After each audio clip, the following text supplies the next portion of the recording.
News 24 सामान्य जनतेचा आवाज। जिंतूर सेलूच्या अतिवृष्टीग्रस्त शेतकऱ्यांसाठी माजी आमदार भांबळे यांची मंत्र्यांकडे तीव्र मागणी। मदतीपासून वंचित ठेवणे म्हणजे जखमेवर मीठ चोळण्यासारखे। अतिवृष्टीमुळे उद्ध्वस्त झालेल्या जिंतूर आणि सेलू तालुक्यातील शेतकऱ्यांना तातडीने मदत मिळावी यासाठी माजी आमदार माननीय विजयराव भांबळे यांनी आज थेट मदत व पुनर्वसन मंत्री श्री मकरंद आबा पाटील यांची भेट घेऊन त्यांच्याकडे जोरदार मागणी केली।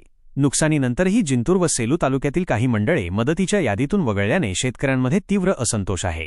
परभणी जिल्हा नुकताच शासनाने अतिवृष्टीग्रस्त घोषित करून मदतीसाठी निधी मंजूर केला आहे।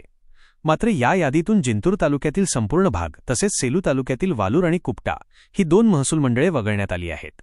यामुळे या भागातील शेतकऱ्यांना शासनाच्या मदतीपासून वंचित राहण्याची वेळ आली आहे, जो त्यांच्यावर मोठा अन्याय आहे, असे भांबळे यांनी मंत्र्यांच्या भेटीदरम्यान स्पष्ट केले।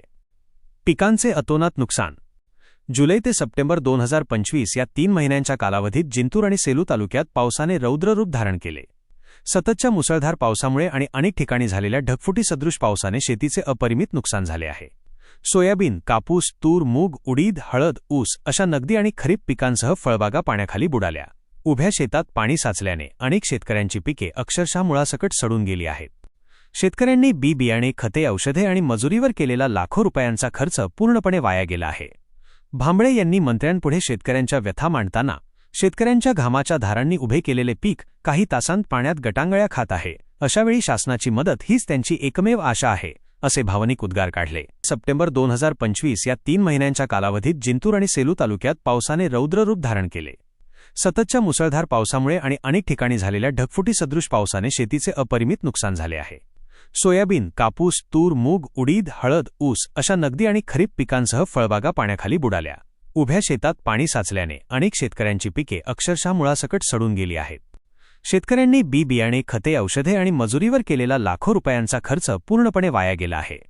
भांबळे यांनी मंत्र्यांपुढे शेतकऱ्यांच्या व्यथा मांडताना शेतकऱ्यांच्या घामाच्या धारांनी उभे केलेले पीक काही तासांत पाण्यात गटांगळ्या खात आहे, अशावेळी शासनाची मदत हीच त्यांची एकमेव आशा आहे, असे भावनिक उद्गार काढले। परभणीतील सावली विश्रामगृहात झालेल्या या भेटीत भांबळे यांनी मंत्र्यांना निवेदन दिले। त्यांनी मागणी केली की शासनाने तात्काळ या भागाचे पुन्हा सर्वेक्षण करून जिंतूर तालुक्यातील संपूर्ण भाग व सेलू तालुक्यातील वालूर आणि कुपटा या मंडळांचा अतिवृष्टीग्रस्त क्षेत्रांत समावेश करावा। शेतकऱ्यांच्या डोळ्यांत आता फक्त शासनाच्या मदतीचेच एक किरण आहे। या भागांना मदतीपासून वंचित ठेवणे म्हणजे शेतकऱ्यांच्या जखमेवर मीठ चोळण्यासारखे आहे आणि तो अन्याय आम्ही सहन करणार नाही, अशा शब्दांत भांबळे यांनी शासनाला तातडीने निर्णय घेण्याचे आवाहन केले। या मागणीसाठी माजी आमदार विजयराव भांबळे यांच्यासोबत अजय चौधरी, लक्ष्मणराव बुधवंत, कृष्णकांत देशमुख, गजानन वऱ्हाळ, विश्वनाथ राठोड, जगदीश शेंद्रे, राहुल कणकुटे, करुण नागरे यांच्यासह अनेक कार्यकर्ते उपस्थित होते।